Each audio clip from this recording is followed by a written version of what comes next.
പോണതൊന്നും ആർക്കും അറിയില്ല. അതിന്റെ ഒരു അറിയിക്കുക ഇതായിരുന്നു വിളംബരം കൊടുക്കുക. അല്ലാതെ നമ്മള് ഇതില് പിസ്കാന നമ്മുടെ അടുത്ത് പൈസ തീർന്നതായിട്ടൊന്നുമല്ല. അത് അങ്ങനെ ചൂടൊക്കെ പറഞ്ഞപ്പോ ഒരു സങ്കടം തോന്നിയോ? സങ്കടം തോന്നിയെന്ന് വെച്ചിട്ടുണ്ടെങ്കിൽ സങ്കടം തോന്നി സത്യം പറഞ്ഞിട്ട്. എനിക്ക് ഇത്രയൊക്കെ ചെയ്തിട്ട് നമ്മളിത്രയധികം, അതായത് ഇവിടെ എങ്ങനെയാണെന്നറിയാമോ, നമ്മളൊരു ബഡ്ജറ്റ് ഫിക്സ് ചെയ്യണം സിനിമ. അത് കഴിഞ്ഞ് കഴിഞ്ഞിട്ട് ആ ബഡ്ജറ്റിൽ നിന്ന് വളരെ മുകളിലോട്ട് പോയി കഴിഞ്ഞിട്ടുണ്ടെങ്കിൽ നേരെ അസോസിയേഷനിൽ പോയിട്ട് കംപ്ലൈൻറ്റ് ചെയ്യും. അസോസിയേഷൻകാർ മീറ്റിങ്ങിന് വിളിക്കും, എന്തുകൊണ്ടാണ് സംഭവിച്ചതെന്ന് പറയും, ചർച്ച. അത് അങ്ങനത്തെയൊക്കെ ഇവിടെ സ്ഥിരം സംഭവിച്ചുകൊണ്ടിരിക്കുകയാണ്. നമ്മൾ എത്രയോ കേട്ടാക്കണം ആ സിനിമനെ ഇവിടെ ആൾക്കാർ വിളിച്ചാക്കണേന്ന് പോലും. നമ്മുടെ ഇതിൽ എന്ന് പറഞ്ഞിട്ടുണ്ടെങ്കിൽ ഈ പറയണ അങ്ങനത്തെ ഒരു ഇത് പോയി കഴിഞ്ഞിട്ട് ജൂഡിൻ്റെ അടുത്ത് പോലും ഞാൻ സംസാരിച്ചിട്ടില്ല. ഇത് കൂടണം എന്താണെന്നറിയോ, ഇതിൻ്റെ പ്രൊഡക്ഷൻ മൊത്തം ഞാൻ ഡയറക്റ്റാണ് കൈകാര്യം, എൻ്റെ ആൾക്കാർ അവിടെ ഇരുന്നിട്ടാണ് കൈകാര്യം ചെയ്തത്. അപ്പോൾ അതിൽ ഈ പറയണ ഓരോ ദിവസം പൈസ ട്രാൻസ്ഫർ എല്ലാം ഇപ്പോൾ ചെക്കൊന്നുമില്ലല്ലോ, എല്ലാം GS TDS RTGS ചെയ്യണം. അപ്പോൾ എനിക്ക് കറക്റ്റ് അറിയാം. എനിക്കൊരു ദിവസം ഒരു ലിസ്റ്റ് വരും, 20 ലിസ്റ്റ് ഉണ്ടെന്നുണ്ടെങ്കിൽ ഞാൻ അതിൻ്റെ എക്സൽ ഷീറ്റിൽ പോയിട്ട് നോക്കാം എന്താണ്. അപ്പോൾ എനിക്ക് സംശയമുള്ളതാണെന്നുണ്ടെങ്കിൽ ഞാൻ അപ്പോൾ തന്നെ വിളിക്കുന്നത് എന്താ ഈ ട്രാൻസ്ഫർ. അപ്പോൾ അവർ പറയും മറ്റേ ഇതാണ്. ഓക്കെ, ഈ പ്രോസസ്സാണ് പോയിക്കൊണ്ടിരിക്കുന്നത്. പിന്നെ അവിടെ എന്ത് ഒരു ഇത്തിരി എക്സ്പെൻസീവ് ആണ് കാര്യം എന്നുണ്ടെങ്കിലും എന്നെ വിളിച്ചിട്ട് ചോദിക്കും, സാറേ ഇങ്ങനെ ഇത് ചോദിക്കണ്ടല്ലോ, എന്ത് വേണം. അപ്പം ഞാൻ ചിലപ്പോൾ മണീനെ വിളിക്കും, ഇതിൻ്റെ ഡയറക്ടർ, മണി എന്താ ഇത് വീണ്ടും ഇത് ചെയ്യണം. അപ്പം മണി പറയും ഇതാണെന്ന് പറയുമ്പോൾ ഞാൻ ചില സമയത്ത് പറയും അത് വേണ്ട, അത് മറ്റേത് വെച്ചിട്ട് അഡ്ജസ്റ്റ് ചെയ്യും, ഇതാണെന്നൊക്കെ പറഞ്ഞു കഴിഞ്ഞിട്ട് നമ്മൾ ചെയ്യും. അപ്പോൾ അങ്ങനെ നമ്മൾ ചെയ്ത് കഴിഞ്ഞിട്ട് ഒരു സ്ഥിതിയിൽ എത്തിക്കഴിഞ്ഞിട്ട് നമ്മൾ ഇനി പൈസ ഇടാൻ പറ്റില്ല, കൂടിപ്പോയെന്ന് പറഞ്ഞാൽ യാതൊരു അർത്ഥമില്ല. എന്ന് വെച്ചാൽ നമുക്കറിയാവുന്ന കാര്യങ്ങളാണ് അവിടെ സംഭവിച്ചത്. പക്ഷേ എന്തുകൊണ്ട് ബഡ്ജറ്റ് കൂടി?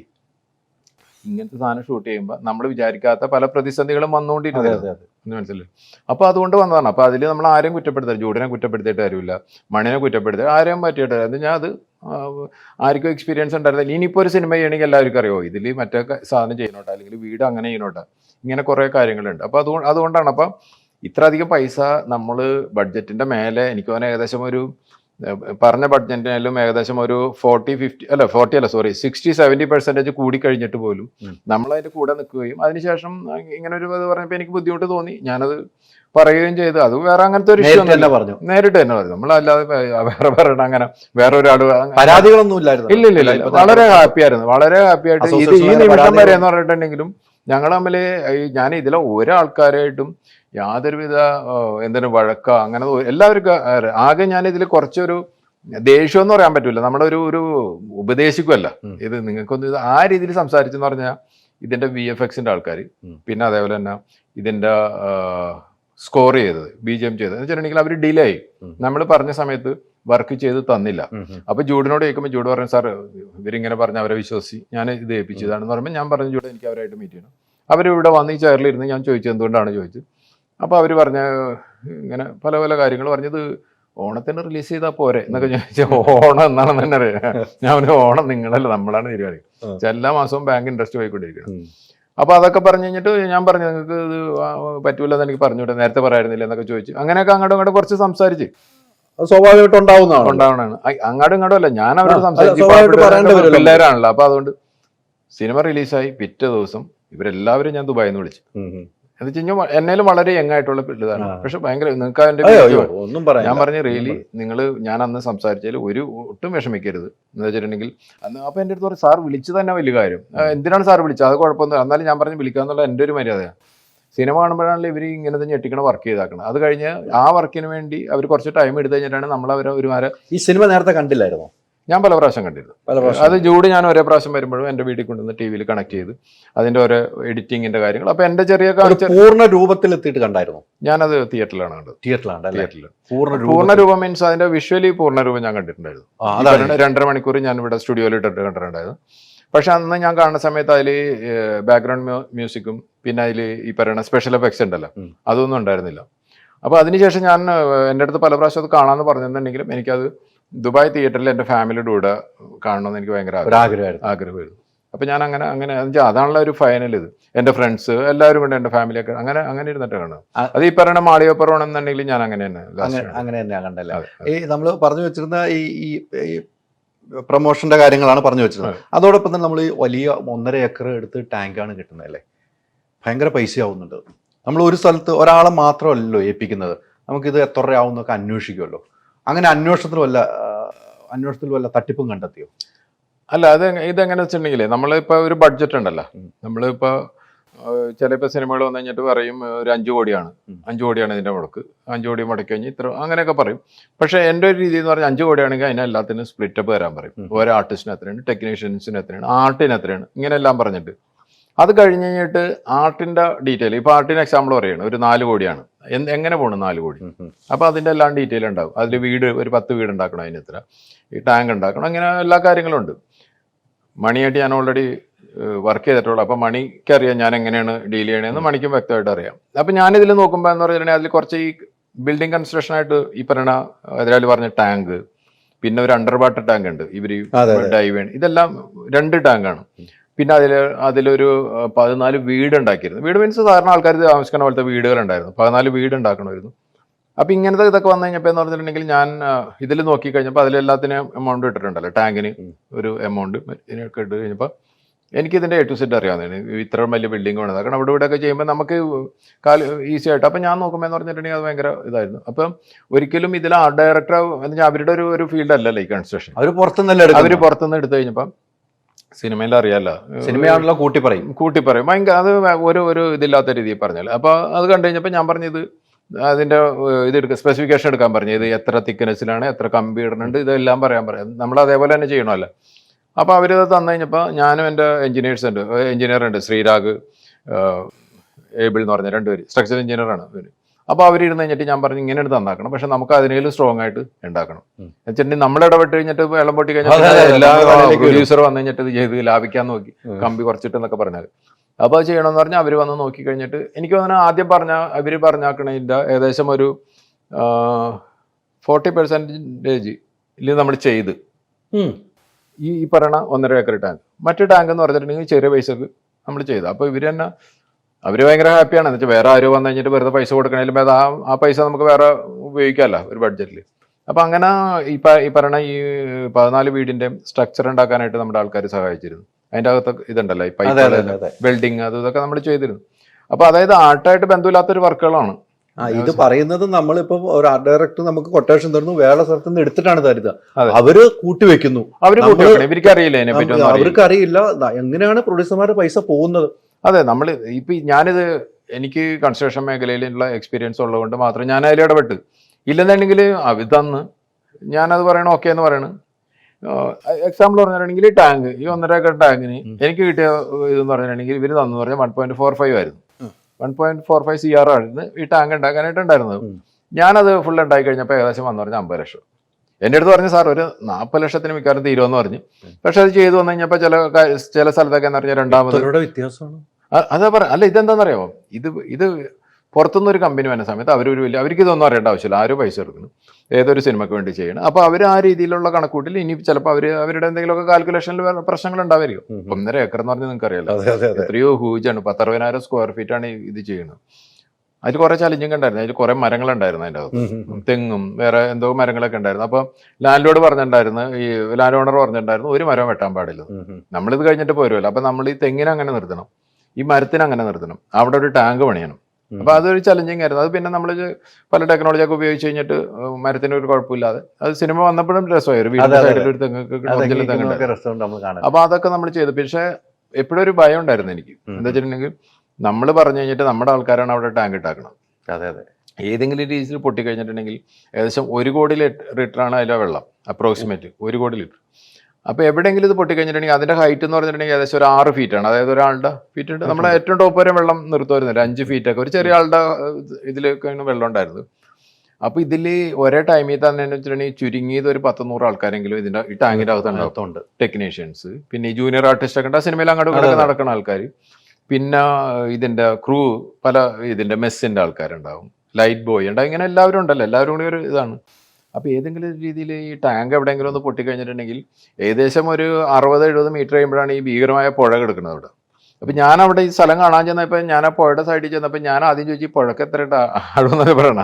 അതിൻ്റെ അരുവിന് തന്നെ ഇവർ ഫുട്ബോൾ വിടാൻ നോക്കി കഴിഞ്ഞപ്പോൾ ഏതാണ്ട് 14 ഫീറ്റ് ഉണ്ടായത്. 14 ഫീറ്റ് എന്ന് പറഞ്ഞിട്ടുണ്ടെങ്കിൽ ഒരു 2.25 ആളുടെ ഇത്. അപ്പോൾ തന്നെ ഞാൻ ഞെട്ടിപ്പോയി, ഇതിലൊക്കെ പോയിട്ട് വീണ് കഴിഞ്ഞാൽ എന്താവും. അപ്പോൾ ഈ ടാങ്ക് എങ്ങാൻ പൊട്ടിക്കഴിഞ്ഞിട്ടുണ്ടെങ്കിൽ ഈ മൊത്തം ജനങ്ങൾ പിന്നെ പോകണമെന്ന് പറഞ്ഞാൽ ആർക്കും കൺട്രോൾ ചെയ്യാൻ പറ്റും, അറിയാമല്ലോ വെള്ളം എന്ന് പറഞ്ഞിട്ടുണ്ടെങ്കിൽ. ഇത് അപ്പോൾ എന്നൊരു ചെറിയൊരു ഭയം ഉണ്ടായിരുന്നു, ഈ ടാങ്കിന് എന്തെങ്കിലും സംഭവിച്ചു കഴിഞ്ഞാൽ നമുക്കൊന്നും ചെയ്യാൻ പറ്റില്ല, പിടിക്കാനൊരു സ്ഥലമൊന്നുമില്ല, വെള്ളത്തിൻ്റെ കൂടെ നമ്മൾ പോകില്ല, അങ്ങനെയൊക്കെ ഉണ്ടായത്. പക്ഷെ അതിന്റെ ഒരു മുഴുവൻ ജേർണിയിൽ എന്ന് പറഞ്ഞിട്ടുണ്ടെങ്കിൽ എന്തോ ഒരു ദൈവത്തിന്റെ ഇതെല്ലാം തീർച്ചയായിട്ടും. വിശ്വസിക്കുകയാണ് ഞാനത്. അതിൽ തന്നെയാണ് അത് വിജയം. നമ്മളാണ് ഉണ്ടാക്കിയത്, എന്തെങ്കിലും സംഭവിച്ചത് നമ്മുടെ തലയിലേക്ക് എല്ലാം വരും. എന്റെ തലയിൽ തന്നെയുണ്ട്. ഈ പറയുന്ന ബന്ധങ്ങളൊക്കെ പോകും. പിന്നെ അവര് പറഞ്ഞു ഞങ്ങളൊരു മനോഹര ടാങ്ക് ഉണ്ടാക്കാൻ നോക്കിയതാണ്, അതിനാ ടാങ്ക് വേണ്ടത്. പക്ഷെ അതിലൊന്ന് പൈസ ലാഭം നോക്കി. പിശുക്കി കഴിഞ്ഞിട്ട് അതില് ലാഭം നോക്കാൻ വേണ്ടി കുറച്ച് സിമെന്റ് കുറച്ച് അത് കമ്പി കുറച്ചു. കുറച്ചെന്നൊക്കെ ഒക്കെ ദൈവാനുഗ്രഹം തന്നെയാണ്. ഒരു സംശയം. ദൈവാനുഗ്രഹം തന്നെയാണ് സിനിമ ഇവിടം വരെ എത്തിയിരിക്കുന്നത്. അത് തുടക്കത്തിൽ മുതൽ ഉണ്ടെന്നുള്ളതിന്റെ ഏറ്റവും ഒരു വിശ്വാസമാണ്. ശരിയാ. ഈ പറയുന്ന പോലെ മറ്റൊരു പ്രധാനപ്പെട്ട ഈ നമ്മൾ പൈസ മുടക്കുന്ന പ്രൊഡ്യൂസറാണ് അല്ലേ. പ്രൊഡ്യൂസറിന് എപ്പോഴും ഒരു സ്ഥാനമുണ്ട്, അത് എവിടെയും കിട്ടാം. നമ്മൾ സിനിമ എടുക്കുമ്പോൾ തന്നെ ഒരു എഗ്രിമെൻറ്റിൽ ഫോമിൽ കൃത്യമായിട്ട് പറഞ്ഞാൽ നമ്മൾ ഈ ആർട്ടിസ്റ്റുകളെല്ലാം നമ്മുടെ എന്താണ് ഇതുമായിട്ട് പ്രൊമോഷനുമായിട്ട് ബന്ധപ്പെട്ട് വരണമെന്ന് എന്നെ സംബന്ധിച്ച് എനിക്ക് പേഴ്സണലായിട്ട് മനസ്സിലാക്കാൻ വെച്ചാൽ ഇതിൽ പങ്കെടുത്ത ആർട്ടിസ്റ്റുകളും പങ്കെടുക്കാത്ത ആർട്ടിസ്റ്റുകളുമാണ് അല്ലേ. ഇവിടെ വന്നിട്ട് പോലും പങ്കെടുക്കാത്ത ആർട്ടിസ്റ്റുകളുണ്ട്. അതൊക്കെ താങ്കളൊക്കെ സംബന്ധിച്ചിടത്തോളം എന്തുമാത്രം പ്രശ്നങ്ങളൊക്കെ വന്നിട്ടുണ്ട്? താങ്കൾ എന്താണ് ഇത്രയുള്ള ആർട്ടിസ്റ്റുകളെ കുറിച്ച് പറയുന്നത്? അല്ല, അതിൽ ഞാനിപ്പോൾ 1-2 ഇൻ്റർവ്യൂവിൽ ഞാനത് പറഞ്ഞിരുന്നു. അപ്പം ഞാൻ ആ ഇൻ്റർവ്യൂവിൽ പറഞ്ഞെങ്കിലും അതൊന്നും ഫുള്ളായിട്ട് ഞാൻ പറഞ്ഞ കാര്യങ്ങൾ എല്ലാ ഇൻ്റർവ്യൂവിൽ വന്നില്ലെന്നുള്ള ഞാൻ എല്ലാം കൊടുക്കും. ഓക്കെ, ഇതിലധികം കാര്യം 2 കാര്യങ്ങളാണ് അതിൽ. അതായത് ഒരു വലിയ സിനിമ ചെറിയ സിനിമ എന്നുള്ളതല്ല. ഒരു സിനിമയിൽ നമ്മളൊരു നായികയൊക്കെ എന്ന് പറഞ്ഞിട്ടുണ്ടെങ്കിൽ അവർക്ക് നല്ല നമ്മൾ ഈ പറയുന്ന തമിഴിലെ അല്ലെങ്കിൽ കന്നഡയിലെ തെലുങ്കില് ഹിന്ദിയിലൊന്നും നമ്മൾ കമ്പയർ ചെയ്യണം. അവരുടെയൊക്കെ ശമ്പളം എന്ന് പറഞ്ഞിട്ടുണ്ടെങ്കിൽ ചിലപ്പോൾ 20 ലക്ഷം, 20 കോടി, 25 കോടി, 30 കോടിയൊക്കെയാണ് ഇത്. അപ്പോൾ അതായിട്ട് കമ്പയർ ചെയ്യുമ്പോൾ എന്ന് പറഞ്ഞാൽ മലയാളത്തിൽ വളരെ ചെറിയ പൈസയാണ് കിട്ടിക്കേണ്ടത്. അതൊരു സൈഡിൽ നിൽക്കണ കാര്യം. ഇതാണെങ്കിൽ പോലും മലയാളത്തിൻ്റെ ഒരു ബഡ്ജറ്റ് അനുസരിച്ച് നമുക്കത് വലിയ പൈസയാണ്. അതെ, മനസ്സിലായില്ല. ആ 6 കോടി മുടക്കണ ഇതിൽ 1.5 കോടി ഒരു ആർട്ടിസ്റ്റിന് കൊടുക്കുമ്പോൾ എന്ന് പറഞ്ഞിട്ടുണ്ടെങ്കിൽ നമ്മളെ സംബന്ധിച്ച് വലുതാണ്. എങ്കിൽ കൂടി നമ്മൾ എന്തുകൊണ്ടാണ് ഈ ആർട്ടിസ്റ്റിന് എടുക്കുന്നത്? ഞാൻ പറയണത് ആ നായകനെ എടുക്കുന്നത്. ആ ആർട്ടിസ്റ്റിനുള്ള ഈ സിനിമയിലുള്ള ഒരു വിലയുണ്ടല്ലോ, ആ ഇത് വെച്ച് കഴിഞ്ഞിട്ടാണ് നാളെ ഈ സിനിമ എടുക്കാൻ പറ്റുള്ളൂ. ഇല്ലെന്നുണ്ടെങ്കിൽ ഒന്നുമില്ലാത്ത എനിക്ക് ഒരു സാധാരണക്കാരനെ വെച്ചിട്ട് എനിക്ക് സിനിമ എടുക്കാം. 1.5 കോടി നേരെ കുറഞ്ഞു കഴിഞ്ഞിട്ട് അവന് വേണമെന്നെങ്കിൽ അവൻ എന്തെങ്കിലും ചില്ലറ ഇങ്ങോട്ട് തരും. ഇത് അഭിനയിക്കാൻ നടക്കുന്ന ഇഷ്ടം പോലെ ആൾക്കാർ. ഇതാണ് ശരി, സത്യം. പക്ഷെ നമ്മൾ ഇതാണ് പ്രിഫർ ചെയ്യണം. എന്താണെന്നറിയോ? ഇവർക്ക് 1.5 കോടി കൊടുത്തു കഴിഞ്ഞിട്ടുണ്ടെങ്കിലും കുറേ അധികം ജനങ്ങൾ അവരെ ഫോളോ ചെയ്യുന്നുണ്ട്, അവരെ ആരാധിക്കുന്നുണ്ട്. ഇതെല്ലാം ഉള്ളതാണ്. അപ്പോൾ അതാണ് നമുക്ക് വേണ്ടത്. അവർ വരുന്നു, കഥ കേൾക്കുന്നു, ഈ പറയുന്ന സിനിമയിൽ അഭിനയിക്കുന്നു, അത് കഴിഞ്ഞിട്ട് പോസ്റ്റ് പ്രൊഡക്ഷൻ, ഈ പറയുന്ന ഡബ്ബിങ്, ഇതാണ് ഇവരുടെ ജോലി. ഇത് കഴിഞ്ഞിട്ടുണ്ടെങ്കിൽ നാളെ തിയേറ്ററിൽ വരും. അപ്പോൾ ഇത്തരം കാര്യങ്ങളൊക്കെ എന്ന് പറഞ്ഞാൽ വലിയ കാര്യമായിട്ട് ആൾക്കാർ അറിഞ്ഞിട്ടില്ല. അതെ അതെ അതെ. എത്രയോ സിനിമകളുടെ ഷൂട്ടിംഗ് കണ്ടത് ആൾക്കാർ അറിയാൻ പോണ ഒരു സമയത്ത് ഇവരവിടെ ഈ നമ്മൾ ഒരാളെ ത്രൂ ആണല്ലോ ഈ സിനിമ അറിയിക്കുന്നത്. ഇപ്പൊ ഞാനാണ് പ്രൊഡ്യൂസർ എന്ന് വന്നു കഴിഞ്ഞാൽ ഒരു കുഞ്ഞവിടെ വന്നിട്ട് കയറില്ല, അല്ലെങ്കിൽ ഡയറക്ടർ കാര്യമില്ല, ആർട്ടിസ്റ്റുകളാണ് വരുന്നത്. അപ്പോൾ ആ സമയത്ത് അവർ തിരക്കാണ്, അല്ലെങ്കിൽ എനിക്ക് വരാൻ സമയമില്ലെന്ന് പറഞ്ഞാൽ നാളെ സിനിമ തിയേറ്ററിലോട്ട് പോവുകയാണ്. എങ്ങനെയാണ് അറിയണത്? അറിയാലോ, തിയേറ്ററിൽ സിനിമ വന്നിട്ട് ആദ്യ ദിവസം കണ്ടില്ലെന്നുണ്ടെങ്കിൽ സിനിമ വാഷ് ഔട്ടാണ്. അതായത് ഒരു 20 ലക്ഷം പോലും പല സിനിമകൾക്കും കിട്ടുന്നില്ല. ഇതാണ് സത്യമായിട്ടുള്ള കാര്യം. അപ്പം ഏതൊരു പ്രൊഡ്യൂസറിന്റെ ഏറ്റവും വലിയ ആഗ്രഹം എന്ന് പറഞ്ഞിട്ടുണ്ടെങ്കിൽ ഇതിൽ നായകനായിട്ട് അഭിനയിച്ച എന്തെങ്കിലും ഒരു വാല്യൂ ഉള്ള ആളാണല്ലോ നായകനായിട്ട് വന്നത്. അവൻ വന്നു കഴിഞ്ഞിട്ട് കുറച്ച് പ്രൊമോഷനുകളിൽ പങ്കെടുക്കണമെന്ന് എല്ലാവർക്കും ആഗ്രഹമുണ്ട്.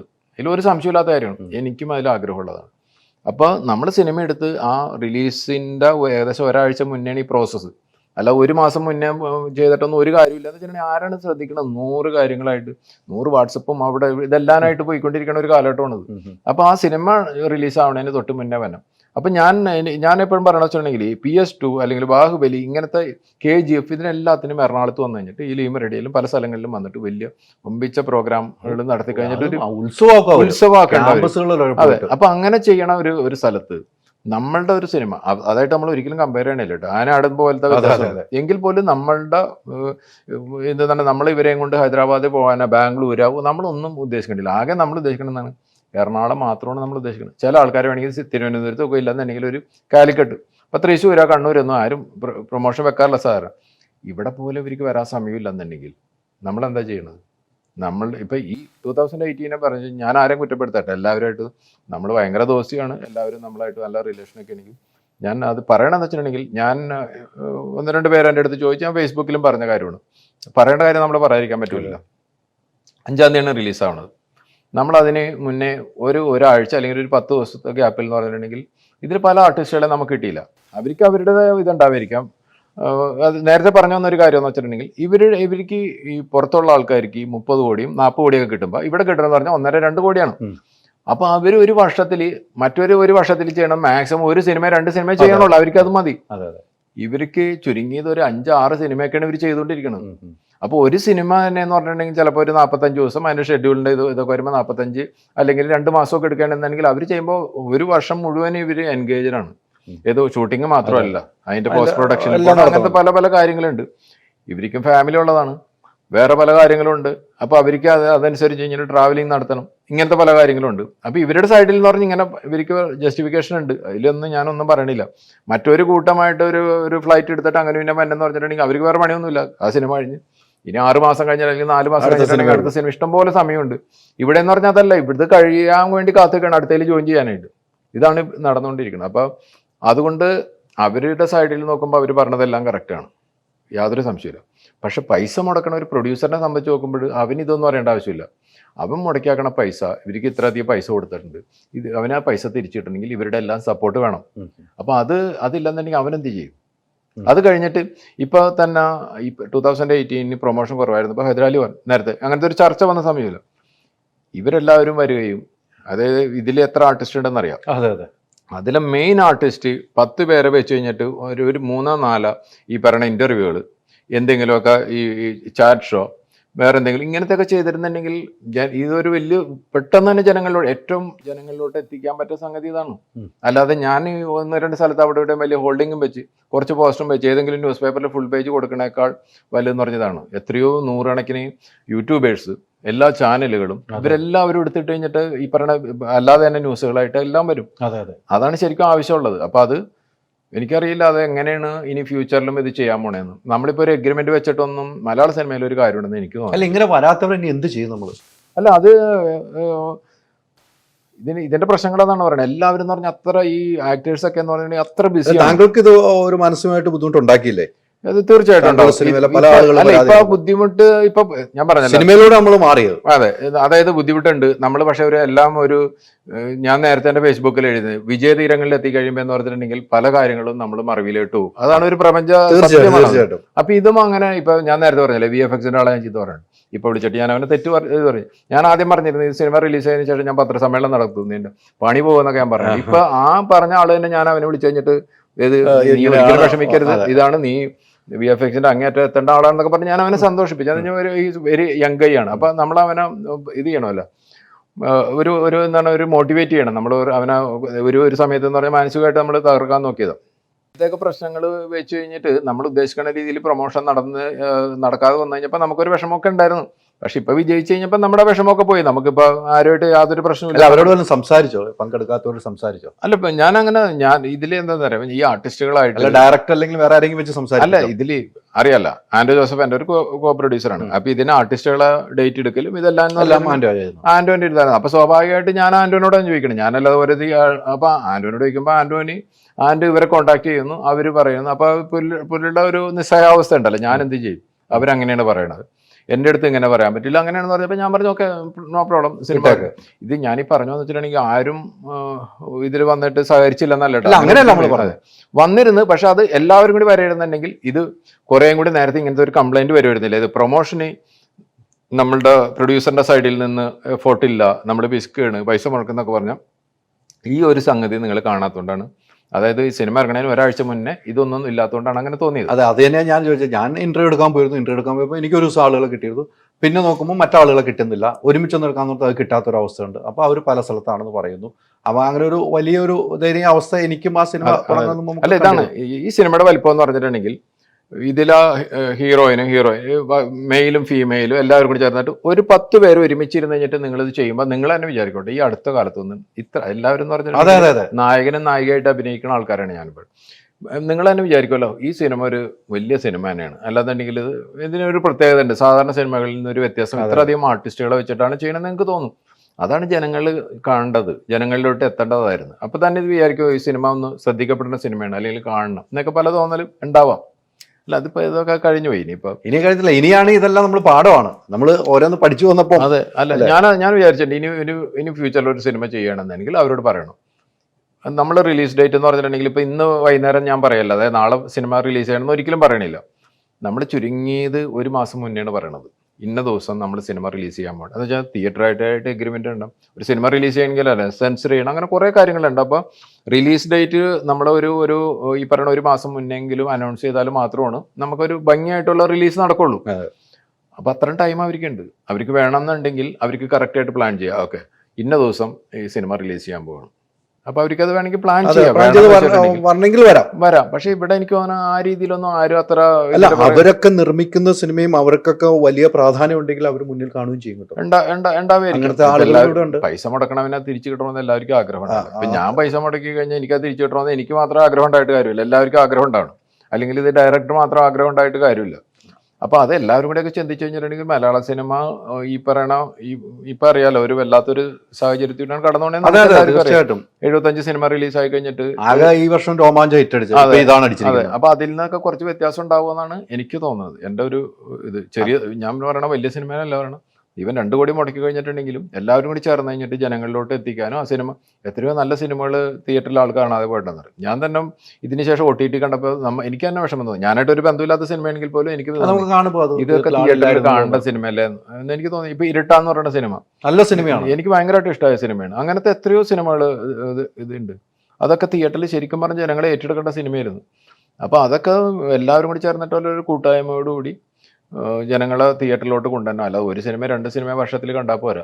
വന്നു കഴിഞ്ഞിട്ടുണ്ടെങ്കിലാണ് ആൾക്കാർ വീണ്ടും പൈസ ആയിട്ട് വരുള്ളൂ, ഇൻവെസ്റ്റ് ചെയ്യുള്ളൂ. എത്ര ആയിരം ആൾക്കാരുടെ ജീവിതമാണ് സിനിമയുടെ ഇതിൽ നടക്കുന്നത് പറഞ്ഞിട്ട്. അപ്പോൾ അത് ആ ഇൻഡസ്ട്രി ഇങ്ങനെ മുകളിലോട്ട് പോവുള്ളൂ. നമ്മളപ്പോൾ അതിനെ താഴോട്ട് പോകാതിരിക്കണമെങ്കിൽ കൂട്ടമായിട്ട് എല്ലാവരും എസ്പെഷ്യലി ആർട്ടിസ്റ്റുകളെല്ലാം അതിൻ്റെ കൂടെ നിൽക്കണം.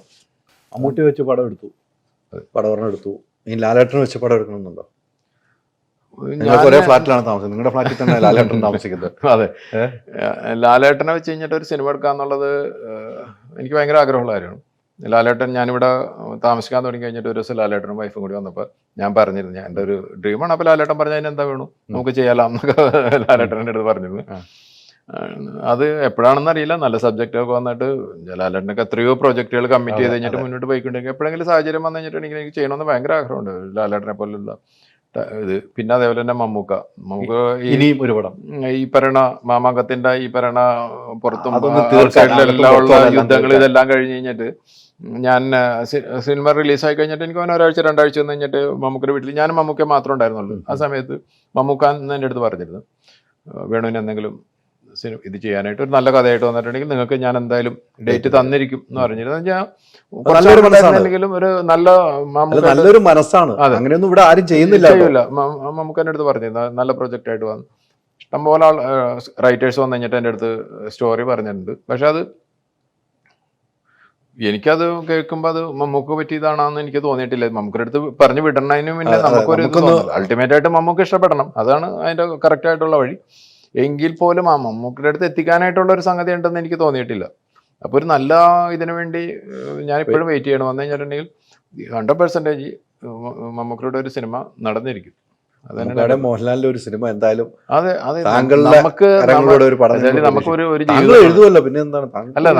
നമുക്കൊരു ലൈഫാണുള്ളത്. അപ്പൊ നമുക്കൊരു വലിയ പ്രശ്നങ്ങളില്ലാത്ത എന്തെങ്കിലും ആഗ്രഹങ്ങൾ നമുക്ക് നടത്താൻ തോന്നുന്നുണ്ടെങ്കിൽ അത് നടത്തുക എന്നുള്ളതാണ് അതാണ് അതിന്റെ വഴി. അപ്പോൾ ഇപ്പോഴത്തെ ഇതിലെന്ന് പറഞ്ഞിട്ടുണ്ടെങ്കിൽ നമുക്ക് ഒരു മമ്മൂക്കിനെ വെച്ചിട്ട് ഒരു സിനിമയും കൂടി ചെയ്യണമെന്ന് തോന്നണം. നമുക്കിപ്പോൾ ഏകദേശം ഇത്ര പരിചയങ്ങളൊക്കെ ആയില്ല, നമ്മൾ പോയിട്ട് ഡയറക്റ്റ് ചെയ്യല്ല പറയണത്. എന്നാലും ഒരു പ്രോജക്റ്റ് തിരഞ്ഞെടുക്കുക, ഇങ്ങനത്തെ ഇഷ്യൂസ് ഒന്നുമില്ല, അത് മുന്നോട്ട് കൊണ്ടുപോകാം എന്നൊക്കെ പറഞ്ഞിട്ടുണ്ടെങ്കിൽ നമ്മളത് മനസ്സിലാക്കി കഴിഞ്ഞു. അപ്പോൾ അത് സാധിക്കുന്ന കാര്യമാണ്. അതേപോലെ തന്നെ ലാലേട്ടനാണെന്നുണ്ടെങ്കിലും സാധിക്കുന്ന കാര്യമാണ്. ഞാൻ ആദ്യമായിട്ടൊരു സിനിമ തുടങ്ങാൻ പോയത് പൃഥ്വിരാജിൻ്റെ കൂടെയാണ്. അപ്പോൾ ഇപ്പോഴും കഴിഞ്ഞ ദിവസം ഈ 2018 റിലീസായി കഴിഞ്ഞിട്ട് പിറ്റേ ദിവസം തന്നെ രാജു വിളിച്ചിരുന്നു. അപ്പോഴും ഞാൻ രാജുവിനോട് പറഞ്ഞു, രാജു ഈ സിനിമാ മോഹങ്ങൾ, അതായത് സിനിമാ ഫീൽഡിലെ മോഹങ്ങളിൽ നിങ്ങൾ ത്രൂ ആണ് ഞാൻ വന്നത്, നിങ്ങളായിട്ടൊരു സിനിമയാണെന്ന് എൻ്റെ ഭയങ്കര ആഗ്രഹമാണ്. അപ്പോൾ ആഗ്രഹങ്ങൾ അതൊരു ബക്കറ്റ് ലിസ്റ്റ് എന്ന് പറയാം. നമുക്ക് കുറേ ആഗ്രഹങ്ങളുണ്ട്, ദൈവത്തിന്റെ അനുഗ്രഹം ഉണ്ടെങ്കിൽ ഇതൊക്കെ നടക്കും. ചിലപ്പോൾ പൃഥ്വിരാജിന്റെ അടുത്ത് പറഞ്ഞു. അപ്പൊ എൻ്റെ അടുത്ത് ഇപ്പോഴും കാണുമ്പോൾ ഞങ്ങൾ ഇത് പറയാം. അപ്പൊ എൻ്റെ അടുത്ത് പറയും, ചേട്ടാ നമുക്ക് എന്തായാലും ചെയ്യാം, നല്ലൊരു ഇത് വരട്ടെ എന്നൊക്കെ രാജുവിൻ്റെ അടുത്ത് പറഞ്ഞു. അപ്പൊ ഇവരൊക്കെ ആയിട്ട് നമ്മൾ നല്ല ബന്ധങ്ങളുള്ളതാണ്. അപ്പൊ അതുകൊണ്ട് ആഗ്രഹങ്ങളുണ്ട്. നമ്മൾ ആഗ്രഹങ്ങളാണല്ലോ ആദ്യം വേണ്ടത് മനസ്സിൽ, പിന്നെയുള്ള ഓരോ കാര്യങ്ങളിലോട്ട് പോകണം. അപ്പൊ നീ പറഞ്ഞ ദൈവത്തിന്റെ അനുഗ്രഹം ബാക്കിയൊക്കെ ഉണ്ടെങ്കിൽ ചിലപ്പോൾ എല്ലാം നടക്കും തന്നെയാണ് എൻ്റെ പ്രതീക്ഷ. തീർച്ചയായും. പിന്നെ മലയാള സിനിമയിൽ ഇപ്പോഴത്തെ ഏറ്റവും വലിയ വിവാദങ്ങളാണ്, പ്രശ്നങ്ങളാണ് നിൽക്കുന്നത്. ലഹരി ഉപയോഗം, മലയാളത്തിലെ ലഹരി ഉപയോഗം സിനിമാ മേഖലയ്ക്ക് തന്നെ നാണക്കേടുണ്ടാകുന്ന നിലയിലേക്ക് പോകുന്നു. ലൊക്കേഷനിൽ കറക്റ്റ് സമയത്ത് വരുന്നില്ല ആർട്ടിസ്റ്റുകൾ. ഇതൊക്കെ താങ്കളൊക്കെ ഒരു പ്രൊഡ്യൂസറാണ്, താങ്കളിപ്പം സിനിമകൾ ചെയ്തുകൊണ്ടിരിക്കുകയാണ്, ഇനിയും സിനിമകൾ ചെയ്യുന്നതാണ്. ഒരു പ്രൊഡ്യൂസർ എന്ന നിലയിൽ അതെങ്ങനെയാണ് കാണുന്നത്? ഈ ലഹരിയുടെ ഉപയോഗം സിനിമാ മേഖലയെ തകർക്കുന്നു എന്ന് പറയുമ്പോൾ ഈ ലഹരി എന്ന് പറഞ്ഞിട്ടുണ്ടെങ്കിൽ എനിക്ക് തോന്നുന്നു ഈ ഒരു കുറച്ച് കാലഘട്ടങ്ങളായിട്ടാണ് ലഹരിയുടെ ഒരു ഈ പറയുന്ന ഒരു വലിയൊരു വാർത്തകൾ നമ്മൾ കേൾക്കണം. ലഹരി ഉപയോഗം കൂടിയാക്കണം എല്ലാം അതാണ്. ഇപ്പോൾ നമ്മളൊരു 10 വർഷം മുന്നേക്ക് നോക്കുമ്പോൾ എന്ന് പറഞ്ഞിട്ടുണ്ടെങ്കിൽ ഈ വെള്ളം അടിച്ചു വന്നു കഴിഞ്ഞിട്ട് വെള്ളം ഉണ്ടാക്കണം, അല്ലെങ്കിൽ കഞ്ചാവ് ഉപയോഗിക്കുന്നത്. ഇപ്പോൾ അതൊക്കെ പോയി കഴിഞ്ഞിട്ട് നമുക്കറിയാത്ത എന്തോ സാധനങ്ങളൊക്കെയാണ് ഉപയോഗിക്കുന്നത്. അപ്പം ഞാൻ ഈ മാമാങ്കം നമ്മൾ ചെയ്യുന്ന സമയത്ത് അറിയാലോ, ആയിരക്കണക്കിന് ആൾക്കാരൊക്കെ ചിലവരാണ്, ജൂനിയർ ആർട്ടിസ്റ്റ് മറ്റേത് മറിച്ച് ഇതൊക്കെ കഴിഞ്ഞിട്ട് ആൾക്കാരുണ്ടാവും. അപ്പോൾ നമ്മളവിടെ ഒരു ടീമിനെ തന്നെ നമ്മൾ വെച്ചിട്ടുണ്ടായിരുന്നു, ഒരു 3 പേരുടെ നമ്മുടെ പ്രൊഡക്ഷൻ. അപ്പോൾ ഇവരുടെ ജോലി എന്ന് പറഞ്ഞിട്ടുണ്ടെങ്കിൽ ഈ ലേഡീസ് തന്നെ ജൂനിയർ ആർട്ടിസ്റ്റൊക്കെ ആയിട്ട് മിക്കപ്പോഴും ഒരു 20-30 പേരൊക്കെ ഉണ്ടാവും. അപ്പോൾ ഏതെങ്കിലും രീതിയിൽ അവർ അബ്യൂസ് ചെയ്യണം എന്താ, അല്ലെന്നുണ്ടെങ്കിൽ അവിടെ ഈ നെട്ടൂരൊക്കെ അതിൽ കൂടെയൊക്കെ വഞ്ചിക്കൊക്കെ ആൾക്കാർ വന്നു കഴിഞ്ഞിട്ട്, അപ്പം ഇങ്ങനെ ആരെങ്കിലും വന്നു കഴിഞ്ഞിട്ട് ഈ പറയണ ഡ്രഗ്സ് അങ്ങനെ എന്തെങ്കിലും കൊടുക്കേണ്ട, ഇതെല്ലാം വളരെ കറക്റ്റായിട്ട് നമ്മൾ നോക്കിയിരുന്നു. അപ്പോൾ എന്തെങ്കിലും ഉണ്ടെങ്കിൽ എല്ലാവരോടും പറഞ്ഞു എന്തെങ്കിലും പ്രശ്നം ഉണ്ടെങ്കിൽ ഇവരുടെ അടുത്ത് പോയിട്ട് കംപ്ലൈൻറ്റ് ചെയ്യണം എന്ന് പറഞ്ഞിരുന്നു. ഒരു പ്രാവശ്യം അതിൽ നമ്മുടെ പ്രൊഡക്ഷനിൽ ഒരാൾ ലിക്വർ അടിച്ച് വന്നു കഴിഞ്ഞിട്ട് വലിയ പ്രശ്നം ഉണ്ടാക്കി. അപ്പോൾ പ്രശ്നം ഉണ്ടാക്കി ഞാൻ അവിടെ ഉണ്ടായിരുന്നു. അപ്പോൾ ഞാൻ പറഞ്ഞ് പുറത്ത് വെളിയിലായിക്കോ, നമ്മളവിടെ ഗേറ്റ് ഇതൊക്കെ ഉണ്ടായിരുന്നു, അതുകൊണ്ട് ടെർമിനേറ്റ് ചെയ്യുന്ന പറഞ്ഞപ്പോൾ എന്നെ ഭയങ്കരമായിട്ട് ഭീഷണിപ്പെടുത്തി. എനിക്ക് മറ്റേ ആളറിയാമോ, ഇവിടുത്തെ ഏതൊരു കൊണ്ടാട്ടിയുമോ അറിയാമോ, അതാണ് ഇവിടെ പുറത്തോട്ട് ഇറങ്ങില്ല എന്നൊക്കെ എന്നോട് പറഞ്ഞു. ഞാൻ പറഞ്ഞു അതൊന്നും കുഴപ്പമില്ല, ഞാൻ ഇവിടെ തന്നെ നിന്നോളാന്ന് പറഞ്ഞിട്ട് നമ്മൾ ഒഴിവാക്കി. പക്ഷെ പുള്ളി എവിടെ പോയി. ആ സെയിം ഇത് തന്നെയാണ് നമ്മൾ ഇവിടെ 2018 പ്രൊഡക്ഷനിൽ എൻ്റെ കൂടെ നിൽക്കുന്നവർ വളരെ വ്യക്തമായിട്ട് പറഞ്ഞത്. ഏതെങ്കിലും രീതിയിൽ ഈ പറഞ്ഞ കാര്യങ്ങൾ ഉണ്ടെന്നുണ്ടെങ്കിൽ ഒരു കണ്ടിന്യൂറ്റിയും ഇല്ല, ഒന്നുമില്ല, ആ ദിവസം പിടിച്ചിട്ട് പുറത്താക്കും. ഒരു ഇതുമില്ല, കറക്റ്റായിട്ടുള്ള കാര്യങ്ങൾ വേണമെന്ന് വളരെ സ്ട്രിക്റ്റ് ആയിരുന്നു നമ്മൾ. ജൂഡും ആ കാര്യത്തിൽ എന്ന് പറഞ്ഞിട്ടുണ്ടെങ്കിൽ ഒരു കോംപ്രമൈസ് ഉണ്ടായിരുന്നില്ല. നമ്മുടെ സിനിമയിൽ അറിയാലോ, ഇത്തരം സാധാരണ സിനിമ 35 ദിവസമാണെങ്കിൽ ഇത് 104 ദിവസം ഷൂട്ട് ചെയ്തു. ഇത്രയധികം ജൂനിയർ ആർട്ടിസ്റ്റ് സിനിമ കാണുമ്പോൾ നിങ്ങൾക്ക് അറിയാം എന്തോരം ആൾക്കാരുണ്ടെന്ന്. ഒരു കംപ്ലൈൻറ്റ് ഉണ്ടായിട്ടില്ല. ഒരു പെണ്ണിനെ ആരെങ്കിലും കയറി പിടിച്ചെന്ന, അല്ലെങ്കിൽ അവിടെ വന്നു കഴിഞ്ഞിട്ട് ഈ പറയണ ഡ്രഗ്സ് അടിച്ചെന്ന, ആരെങ്കിലും ഉദാഹരണം ലേറ്റ് ആയിട്ട് വന്നെന്ന, അങ്ങനത്തെ ഒരു കംപ്ലൈൻറ്റ് ഉണ്ടായിട്ടില്ല. അപ്പം ഞാൻ പറഞ്ഞു വെച്ചിട്ടുണ്ടെങ്കിൽ നമ്മളിതിൻ്റെ ടോപ്പിലുള്ള ആൾക്കാർ, അതിപ്പോൾ ഡയറക്ടർ ആയിക്കോട്ടെ പ്രൊഡ്യൂസർ ആയിക്കോട്ടെ, സ്ട്രിക്റ്റ് ആയി കഴിഞ്ഞിട്ട് ഇത് ഇവിടെ നടക്കില്ല എന്നൊരു തീരുമാനം എടുത്തു കഴിഞ്ഞിട്ടുണ്ടെങ്കിൽ അവിടെ നടക്കില്ല, ഒരു സംശയമില്ല. നിങ്ങളിപ്പോൾ ഒരു ഓഫീസ് നിങ്ങൾ നടത്തിക്കൊണ്ടിരിക്കുന്നത്, നിങ്ങൾക്ക് 20 സ്റ്റാഫ് ഉണ്ടാവും. ആ സ്റ്റാഫുകൾ എങ്ങനെ വരണമെന്ന് നിങ്ങളാണ് തീരുമാനിക്കുന്നത്. അല്ലാതെ നിങ്ങൾ രാവിലെ തന്നെ സ്മോളൊക്കെ അടിച്ച് കുറച്ച് ഡ്രഗ്സൊക്കെ അടിച്ച് വന്ന് ഇരുന്ന് കഴിഞ്ഞിട്ടുണ്ടെങ്കിൽ ബാക്കിയുള്ളവരും ഇതൊക്കെ കണ്ടിട്ട് വരും. നിങ്ങൾക്ക് അത് ജഡ്ജ് ചെയ്യാനുള്ള കപ്പാസിറ്റി പോലും ഉണ്ടാവില്ല. എന്ന് വെച്ചാൽ നിങ്ങൾ തന്നെ എന്ന് പറഞ്ഞിട്ടുണ്ടെങ്കിൽ കിളിവായിട്ടാണ് ഇരിക്കുന്നത്. അപ്പോൾ അത് ഇങ്ങനെയുള്ള ഇതാണ്. അപ്പോൾ ഫ്യൂച്ചറിലായി കഴിഞ്ഞിട്ടുണ്ടെങ്കിലും വളരെ ഇതാണ്. പിന്നെ നമ്മൾ സെലക്ട് ചെയ്യുന്ന ആൾക്കാർ ഏതെങ്കിലുമൊക്കെ രീതിയിൽ സംശയമുള്ള ആൾക്കാർ ഇതൊക്കെ ഉണ്ടെന്നുണ്ടെങ്കിൽ നമ്മൾ ഒഴിവാക്കുക എന്നുള്ളതാണ് ബുദ്ധിപരമായ കാര്യം. ഇവിടെ ഇപ്പോൾ ആൾക്കാർ അവൈലബിൾ ഇല്ലാതൊന്നുമില്ല, എത്രയോ ആർട്ടിസ്റ്റുകളുണ്ട്. അപ്പോൾ അതുകൊണ്ട് നമ്മൾ ഇങ്ങനത്തെ കാര്യങ്ങളിൽ കുറച്ച് ഓപ്പൺ മൈൻഡായിട്ട് കുറച്ച് നമ്മൾ കണ്ണു തുറന്ന് ഇരുന്ന് കഴിഞ്ഞിട്ടുണ്ടെങ്കിൽ ഉണ്ടല്ലോ, പൈസ മുടക്കുന്നവരുടെ ഒരു ശ്രദ്ധ അവിടെ ഉണ്ടെങ്കിൽ ഈ വിഷയങ്ങളില്ലെന്നാണ് ഞാൻ വിശ്വസിക്കുന്നത്. തീർച്ചയായിട്ടും അവരല്ലെങ്കിൽ അടുത്ത ആളിലേക്ക് പോകാം. അതിലിപ്പോൾ എന്താ പ്രശ്നം? എത്രയോ ആൾക്കാർ ഇവിടെ അവൈലബിൾ ആണ്. നമ്മളല്ലാതെ പ്രശ്നമുണ്ട് അല്ലെങ്കിൽ അവൻ പ്രശ്നക്കാരൻ തന്നെയാണെന്ന് ഒരു 10 പേര് പറഞ്ഞു കഴിഞ്ഞാൽ അതിൽ എന്തെങ്കിലും കാര്യമുണ്ടോ? ഒരാൾ വന്നു കഴിഞ്ഞിട്ട് ഇപ്പോൾ എതിരാളി പറയണം, മറ്റേ പറയുമ്പോൾ ഞാൻ വിചാരിക്കും ചിലപ്പോൾ നിങ്ങൾ തമ്മിൽ എന്തെങ്കിലും പ്രശ്നമുണ്ടെന്ന്. സെയിം കാര്യം തന്നെ 10 പേര് പറയുമ്പോൾ ഞാൻ വിചാരിക്കണമോ ശരിയാണ്, എതിരാളി പറഞ്ഞതാണെന്നല്ലേ പറയണം. അപ്പം പ്രശ്നക്കാരെ നമ്മളന്ന് ഈ പറഞ്ഞ ആൾക്കാരായിട്ട് യാതൊരു ജീവിതത്തിൽ പോലും നേരിട്ട് നമ്മൾ കണ്ടിട്ടില്ല. എനിക്ക് അവരുടെ അടുത്ത് യാതൊരു ശത്രുതയില്ല. അവർ നല്ലതാണ് ചീത്താണെന്ന് അറിയില്ല. എങ്കിൽ കൂടി നമ്മളൊരു സിനിമ എടുക്കുമ്പോൾ റിസ്ക് എടുക്കേണ്ട ആവശ്യമില്ല. ഇതാണ് എന്താ വെച്ചാൽ നമ്മൾ അധ്വാനിച്ചുണ്ടാക്കുന്ന പൈസ ഇട്ടിട്ടാണ് ഈ കാര്യങ്ങൾ ചെയ്തുകൊണ്ടിരിക്കുന്നത്. അപ്പം നമ്മളാണ് തീരുമാനിക്കേണ്ടത്. നാളെ എന്നിട്ട് അത് കഴിഞ്ഞിട്ട് ദുഃഖിച്ചിട്ട് കാര്യമില്ല. അതാണ് ഈ ഡ്രഗ്സിൻ്റെ ഇതിൽ എനിക്ക് പറയാം. പൈസ കൊടുത്തിട്ട് കിടക്കണ പട്ടിയെ മേടിക്കേണ്ട കാര്യമില്ല എന്ന് പറഞ്ഞാൽ ഉദാഹരണങ്ങളാണല്ലോ അതൊക്കെ പറയുന്നത്. ഈ പറഞ്ഞ പോലെ ഒരു കാര്യം കൂടെ ചോദിക്കുകയാണ്. ഇപ്പോൾ പടങ്ങളൊക്കെ സൂപ്പർ ഹിറ്റ് ആയിക്കൊണ്ടിരിക്കും, താങ്കളൊക്കെ നല്ല കാരുണ്യ പ്രവർത്തനങ്ങൾ ചെയ്യുന്നുണ്ട്. ഇത് തന്നെ ഇപ്പം ഈ സിനിമയുടെ ടീമിന് നമ്മൾ ബോട്ടവിടത്തിൽ പൈസ കൊടുത്തു. മറ്റൊരു തമിഴ് മേഖലയിലും തെലുങ്ക് മേഖലയിലും കാണുന്നത് സിനിമയൊക്കെ സൂപ്പർ ഹിറ്റ് അടിച്ചു കഴിഞ്ഞാൽ നമ്മൾ ഡയറക്ടറിനൊക്കെ പാരിതോഷികമായിട്ട് വണ്ടികളൊക്കെ വാങ്ങിക്കൊടുക്കുന്ന കാലഘട്ടമൊക്കെ ഉണ്ട്. നമ്മളിപ്പോൾ മാളികപ്പുറം ഹിറ്റ് അടിച്ചു, ഇപ്പോൾ ഇത് ഹിറ്റ് അടിച്ചിരുന്നു, ഇവർക്കൊക്കെ എന്തായിരിക്കും കൊടുക്കാൻ ഉദ്ദേശിക്കുന്നത്? അല്ല, മാളികപ്പുറത്തിൽ നമ്മൾ അറിയാലോ ഒരു അത്യാവശ്യം ഇത് ലാഭം കിട്ടിയിട്ടുണ്ട്. ഇന്നിപ്പോൾ നേരത്തെ പറഞ്ഞ പോലെ ഞങ്ങളവിടെ ഒരു സക്സസ് സെലിബ്രേഷൻ നമ്മൾ വെച്ചിട്ടുണ്ട്. അതിൽ എല്ലാവർക്കും അവരുടെ നമ്മളുടെ ഒരു കണക്കുകൂട്ടലനുസരിച്ച് നമ്മളെല്ലാവർക്കും നമ്മുടെ സൈഡിൽ നിന്നുള്ളൊരു കോൺട്രിബ്യൂഷൻ നമ്മൾ ഓൾറെഡി പ്ലാൻ ചെയ്തിട്ടുണ്ട്. മിക്കവർക്കും നമ്മൾ ട്രാൻസ്ഫർ ചെയ്ത് കൊടുത്തു വാർത്തയും വന്നിരുന്നു. അപ്പോൾ പലർക്കും അതിശയമായിരുന്നു ഇങ്ങനെ കാര്യങ്ങൾ ചെയ്യുന്ന ആൾക്കാരുണ്ടാന്ന് വെച്ചിട്ടുണ്ട്. പിന്നെ നമ്മൾ പല ഇവിടെ കാലിക്കട്ടിൽ ആസ്റ്ററായിട്ട് ടൈപ്പ് ചെയ്ത് ചെയ്തിട്ടുണ്ട്. പിന്നെ അത് ശബരിമല ബേസ്ഡ് ഒരു സിനിമയായിരുന്നു. അപ്പം നമ്മളത് ശബരിമലയിൽ എന്തെങ്കിലും ഒരു നല്ല കാര്യം, അതായത് കോടിക്കണക്കിന് ജനങ്ങൾ വരുന്നതല്ല, അപ്പോൾ അവർക്ക് എന്തെങ്കിലും ഉപകാരപ്രദമായ രീതിയിൽ അവിടെ നമ്മൾ അവരായിട്ട് സംസാരിക്കുക, ഏതെങ്കിലും ഒരു പ്രൊജക്റ്റ് നമ്മളെ ഏൽപ്പിക്കുകയാണെങ്കിൽ നമ്മളത് ചെയ്തു കൊടുക്കാമെന്ന് പറഞ്ഞിട്ടുണ്ട്. ഇങ്ങനെയുള്ള കാര്യങ്ങൾ നമ്മൾ ചെയ്യുന്നുണ്ട്. പിന്നെ 2018 വന്നു കഴിഞ്ഞിട്ടുണ്ടെങ്കിലും 100% നമുക്ക് എത്രയാണ് ഇപ്പോൾ കിട്ടാൻ പോണെന്ന് അറിയില്ല. അത് കിട്ടിക്കഴിഞ്ഞിട്ടുണ്ടെങ്കിൽ ഇവർക്ക് എല്ലാവർക്കും, അതായത് അവിടെ ലൈറ്റ് ബോയ് പോയി കഴിഞ്ഞിട്ട് ഒരു ചായ കൊണ്ടുപോയി തന്നവന് പോലും നമ്മൾ കൊടുത്തിരിക്കും. മാളികപ്പുറത്തിൽ എന്ന് പറഞ്ഞിട്ടുണ്ടെങ്കിൽ ഈ പറയണ ആൻഡ്രോ ജോസഫ് എൻ്റെ ലിസ്റ്റ് ഉണ്ടാക്കി എൻ്റെ അടുത്ത് തന്നു. ഞാനത് നോക്കി ഞങ്ങളത് എഗ്രി ചെയ്തിട്ട് പോയേക്കാണ്. ഇതിൽ നമ്മളത് ചെയ്യും. നമുക്കറിയില്ല ഈ 2018 എത്രയാണ് കിട്ടാൻ പോകണം. കിട്ടുന്നതനുസരിച്ച് നമ്മൾ 100% ചെയ്യും. അത് ചെയ്യണം. എന്തായാലും അവരുടെയും കൂടി അധ്വാനവും കാഴ്ചപ്പാട് ഇതുകൊണ്ടാണ് ഇത് കിട്ടിയാക്കണം. ഓക്കെ, പൈസ മുടക്കണം തന്നെയാണ് അതിൻ്റെ അൾട്ടിമേറ്റ് ഇത് വന്നെന്നുണ്ടെങ്കിൽ നമ്മളത് റെസ്പെക്ട് ചെയ്യുക എന്നുള്ളതാണ് ഒരു മാന്യത. ഞാൻ അങ്ങനെ വിശ്വസിക്കുന്ന ഒരാളാണ്. അല്ലാതെ ഇതെല്ലാം കൂടി ദുബായിക്ക് കൊണ്ടുപോയിട്ട് അല്ലെങ്കിൽ വേറെ എവിടെയെങ്കിലും കൊണ്ടുപോയിട്ട് അടിച്ചു പൊളിക്കാന്നല്ല, ഞാൻ ഒരിക്കലും അങ്ങനെ ചിന്തിക്കാത്തൊരു വ്യക്തിയാണ്. അപ്പം നമുക്ക് പ്രതീക്ഷിക്കാം ഇവർക്കും ഈ പറഞ്ഞ പോലെ വലിയൊരു കൈത്താങ്ങായിട്ട് നമ്മൾ ഉണ്ടാവും. എന്തായാലും ഉണ്ടാവും. ഇല്ല, നമ്മളെല്ലാവരും മനുഷ്യന്മാരല്ലേ. നമുക്ക് ഈ പൈസ മുഴുവൻ കെട്ടിപ്പിടിച്ചുകൊണ്ടിരുന്നിട്ട് എന്ത് ചെയ്യാൻ പറ്റും? നമ്മൾ കൊണ്ടുപോകുമ്പോൾ ഒന്നും കൊണ്ടുപോകില്ല. അപ്പോൾ ഞാൻ ഇത് മാത്രമൊന്നുമല്ല, എൻ്റെ എല്ലാ ബിസിനസ്സിലും എന്ന് പറഞ്ഞിട്ടുണ്ടെങ്കിൽ എൻ്റെ കൂടെ അസോസിയേറ്റ് ചെയ്യണ എല്ലാവർക്കും അറിയാം. നമ്മളങ്ങനെ ഒരു പൈസനെ ഭയങ്കരമായിട്ട് ഇഷ്ടപ്പെട്ട അങ്ങനെ നടക്കണ ഒരു വ്യക്തിയല്ല. കൊടുക്കേണ്ട സ്ഥലത്ത് ഞാൻ ഇഷ്ടം പോലെ, ഇപ്പോൾ അറിയാമല്ലോ, ഈ ഇത് വന്നു കഴിഞ്ഞാൽ കോവിഡ് വന്നപ്പോൾ ഞാൻ അവിടെ ഫ്ലൈറ്റ് ഒക്കെ വിട്ട് കഴിഞ്ഞിട്ട് ഇവിടെ ആൾക്കാരെ എത്തിക്കുക ഇതൊക്കെ ചെയ്തു. അത് നമ്മൾ വാർത്ത അല്ലെങ്കിൽ ഞാൻ എവിടെയെങ്കിലും പ്രസ് മീറ്റ് ഒന്നും ഞാൻ നടത്തിയിട്ടില്ല. അല്ലാതെ ആൾക്കാർ അറിഞ്ഞു കഴിഞ്ഞാൽ ഇത് കണ്ടിട്ടാണ്. എനിക്ക് ആ പൈസ ഉണ്ടെന്നുണ്ടെങ്കിൽ അമേരിക്കയിലോ അല്ലെന്നുണ്ടെങ്കിൽ വേറെ എത്രയോ രാജ്യങ്ങളിൽ പോയി കഴിഞ്ഞിട്ട് അടിച്ചു പൊളിച്ച് ജീവിക്കാം. ഒരു മനുഷ്യർ അറിയില്ല. പക്ഷെ ഞാൻ അതിനേക്കാൾ പ്രിഫർ ചെയ്യണമെന്ന് പറഞ്ഞിട്ടുണ്ടെങ്കിൽ നമുക്ക് പറ്റുന്ന രീതിയിൽ നമ്മൾ നമ്മളിതെല്ലാം ഇതിനെല്ലാം അപ്പുറത്തെ കഷ്ടപ്പാടിൽ നിന്ന് വന്നാക്കുന്ന ആൾക്കാരാണ്. അപ്പോൾ നമുക്ക് ഇതിൻ്റെ വേദനകൾ ഏകദേശം പെട്ടെന്ന് മനസ്സിലാക്കാൻ സാധിക്കും. അപ്പോൾ അതുകൊണ്ട് നിങ്ങൾ ഈ ചോദിച്ച പോലെ 2018 നമ്മൾ ആ രീതിയിൽ ചെയ്തിരിക്കും.